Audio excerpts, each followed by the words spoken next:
We have other things in common, which will drive our listeners even more insane. We're both history buffs, and then when you get into the Civil War, it can get a little intense. Was that a passion when you were young?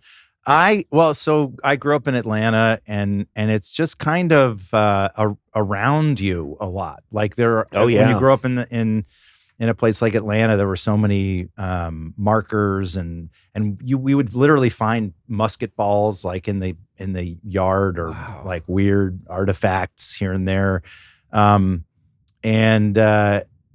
battles all over the place, and my dad had a whole shelf of books on Civil War history, and it just was it was a most history about conflict, about wars, was so abstract. Mm-hmm. But for some reason, the Civil War being in the South, it was like I could read about places that I knew, like places that I had visited, or places where I had like gone to summer camp, or different, and these battles were just wild. And it's just, as I got older and understood the context more, like it's such a profoundly tragic war on so many levels. Yes. Yeah. And there's just not a lot of things quite like it in the history of. Well, also at the time, especially, no one had ever seen a war like that before. I mean, Europeans, people from Britain and France were coming over just to observe because. Is that true? Oh yeah, they were, because. War on this scale, using what at the time was this new technology, relatively new technology, things had become so sophisticated, and there were ironclads and massive shells are being invented, and the armies are huge. The armies are just massive. The Army of Northern Virginia is huge. The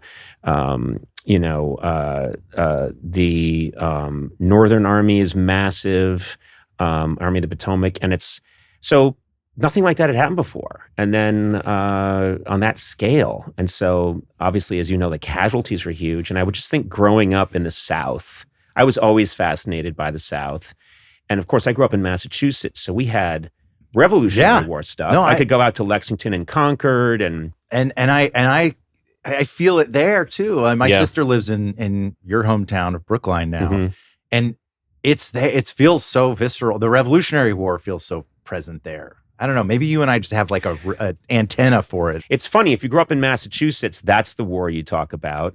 But if you go down south, and I've driven around Georgia, you can pass through Andersonville and know that, like, there was shortly after my marriage, I tried to take my wife on I took my wife on a trip through Georgia, and I kept saying, and we visited all these Civil War sites. And then I said, now we're off to Andersonville. And she said, what's that? And I said, it's the prisoner of war camp where tens of thousands of people died of diarrhea. And you're still married? Yeah. And trust me, that did not happen.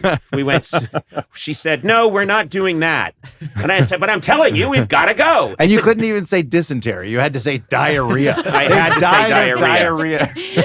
And then she said, no, we're going back to Atlanta. We've seen the other stuff. I've been a good sport, but we're not looking at the diarrhea fields. And so we went back, and this is my fun story. We pull into Atlanta, and we go into our hotel, and we're sitting in the lobby of the hotel, and a waiter comes over and hands us each an Appletini in these new sliced glasses. And we didn't order these. And we said, we didn't order these Appletinis. And he went, compliments of Mr. Barkley. And Charles Barkley was at the bar. And I had never had an Appletini before, but I did go up to him and say, Sir Charles, why the Appletini? He said, you look like a guy who would drink an Appletini.